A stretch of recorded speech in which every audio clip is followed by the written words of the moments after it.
Magandang umaga, Ate Esther. Magandang umaga din po. Sino ba itong nasabi mong kapitbahay mo na hindi maganda at tama ang pagdidisiplina sa mga anak? Si Michelle po. Si Michelle. Ano ba yung nakita mong nangyari? Kasi tuwing dadaan po ako dun sa lugar na yon, kasi dun po nakatira yung kapatid ko, araw-araw dumadaan po ako dun. Okay. Ngayon, sa araw-araw na yon, lagi ko siya naririnig, minumura niya yung anak niya, kung ano-ano sinasabi niya, na parang hindi dapat sabihin sa bata. Ilang taon po yung bata? Ang anak niya kasi 5. Oo. Oh my God.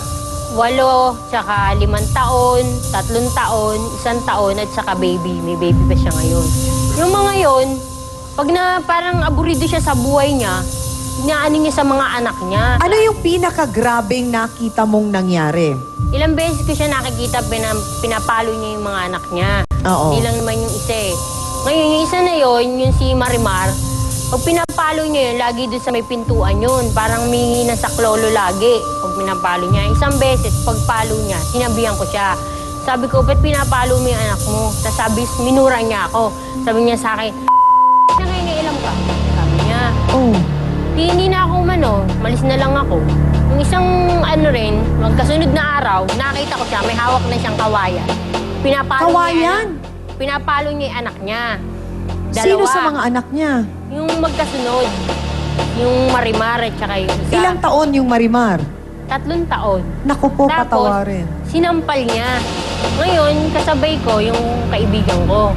Sabi ko, dapat yan, nirereklamo yan eh, kasi hindi na maganda yung pagdidisiplina niya. Maltrato na yan. Eh yun, talaga, makikita mo, palo niya, may pasa na yung bata eh. Lumalatay na talaga eh. Kaya, tapos nung nung araw na yun, may hawak pa siyang martilyo. Parang naisip ko na, baka syempre sa buruyo niya sa buhay niya, Oo. baka kung anong magawa niya, kainahan ko na siya. Pinakuha ko yung bata. Tapos, Paano po ninyo pinakuha yung bata? kasi nandun sa may pintuan yung bata eh. Tapos yung isa, pinapalo niya. Pagtalikod niya, pinakuha ko yung bata. Tapos pinadala ko dun sa kaibigan ko. Dinala Alam po namin ba niya na kinuha niyo yung Hindi. bata? Okay. Hindi niya alam. Parang nagmalasakit lang ako, naawa kasi ako sa bata. Oo. Sa awa ko sa bata, dinala ko na sa DSWD. So yung bata naiwan sa DSWD, nalaman niya? Nalaman niya na, yung Sino ang nakapagsabi sa kanya? pamangkin niya.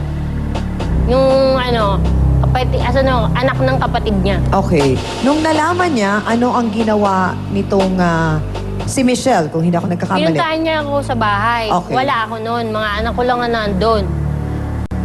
Pagdating ko, sinugod ko rin siya. At pinagmumura ko rin siya. Kung anong ginawa niya doon, ginawa ko rin sa kanya. Okay. Ano pong Nag-abot sinabi kami. niyo? Sabi ko sa kanya, pabaya kang ina eh.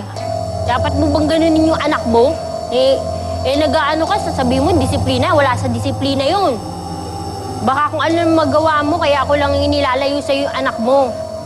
Mga kapatid, tawagin na po natin ang inirereklamong ina na sa ginagawa nga pong panggugulpi at pagmumura di umano sa kanyang mga anak na paraan po ng kanyang pagdidisiplina. Narito po si Elvira Michelle Humamoy. Pasok!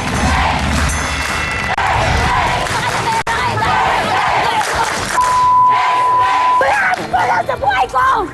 Sandali po. Buhay ko! Kung anak ko ngayon, wala kang pakialam! Wala kang pakialam sa mga anak ko kung paano kong gulpiin mo ang anak ko. Hindi ako nagbubugbog, hindi masyadong...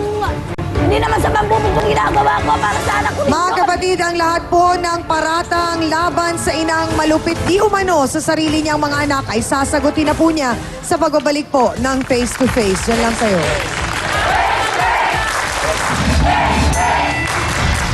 Hindi mo sinasampal ang anak mo, Ate Michelle?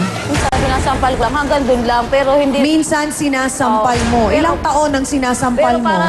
para... Ilang taon, Ate Michelle, ang sinasampal mo? 3 taon. Opo.